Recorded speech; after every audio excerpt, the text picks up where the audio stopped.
السلام علیکم جی، تو ہم کر رہے ہیں سورہ العمران کا لفظی ترجمہ۔ ہماری 152 آیات الحمدللہ کمپلیٹ ہو چکی ہیں۔ آج ہم آیت نمبر 153 سے سٹارٹ کرتے ہیں۔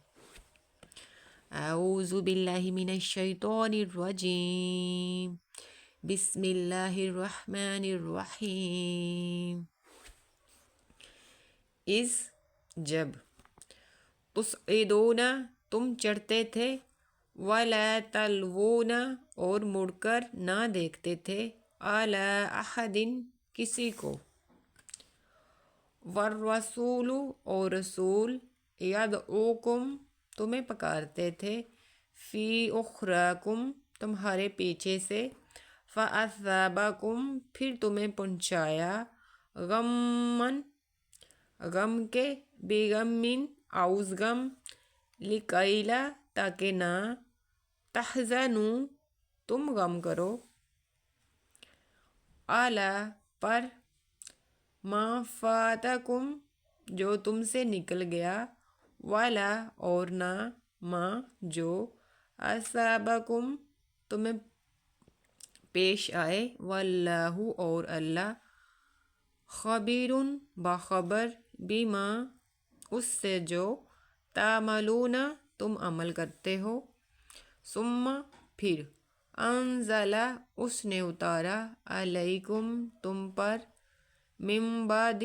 بعد، الغمی من بعد الغمی غم کے بعد، آمنتن امن، نعاشن اونگ، یخشا ڈھانک لیا، طائفتن ایک جماعت کو، منکم تم میں سے، و طائفتن اور ایک جماعت، قد احمتہم انہیں فکر پڑی تھی، انفسہم اپنی جانوں کی، یظنون وہ گمان کرتے تھے، باللہ اللہ کے بارے میں، غیر الحق کی بے حقیقت، ظن گمان، الجاہلیتی جاہلیت، یقولون وہ کہتے تھے، حل کیا، لنا ہمارے لیے، من سے، الامری کام،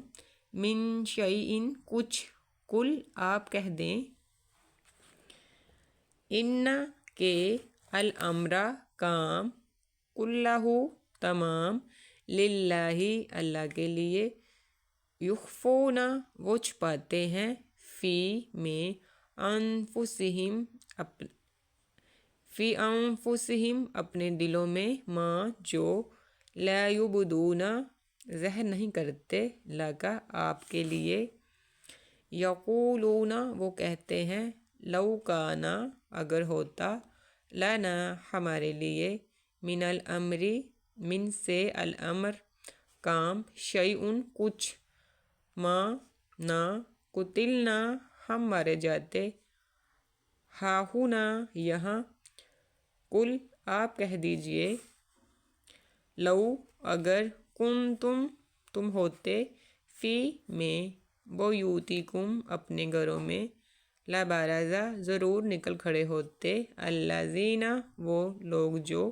کتبا لکھا تھا، علیہم ان پر، القتل مارا جانا، الی طرف، مضاجعہم اپنی قتل گاہیں، ولیبتلی اور تاکہ آزمائے، اللہ اللہ، ما جو، فی صدورکم تمہارے سینوں میں، ولیمحص اور تاکہ صاف کر دے، ما جو، فی قلوبکم تمہارے دلوں میں، واللہ اور اللہ،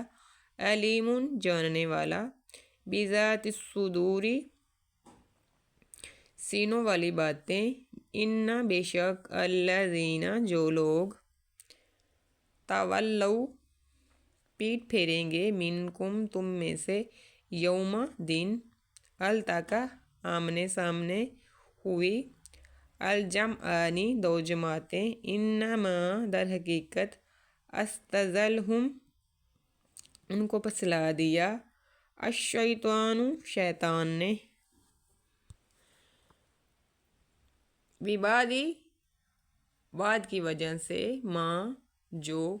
کسبو انہوں نے کمایا، وَلَقَدْ اور البتہ تحقیق عفا معاف کر دیا، اللہ اللہ نے، عنہم ان سے، انا بے شک اللہ غفور بخشنے والا، حلیم حلم والا۔ آج تک کے لیے اتنا ہی، کل انشاءاللہ آگے سے سٹارٹ کریں گے۔ اللہ تعالیٰ سے دعا ہے کہ اللہ تعالیٰ تمام امت مسلمان کو قرآن پاک پڑھنے، پڑھانے اور سمجھنے کی توفیق عطا فرمائے، آمین ثم آمین۔ السلام علیکم ورحمۃ اللہ وبرکاتہ۔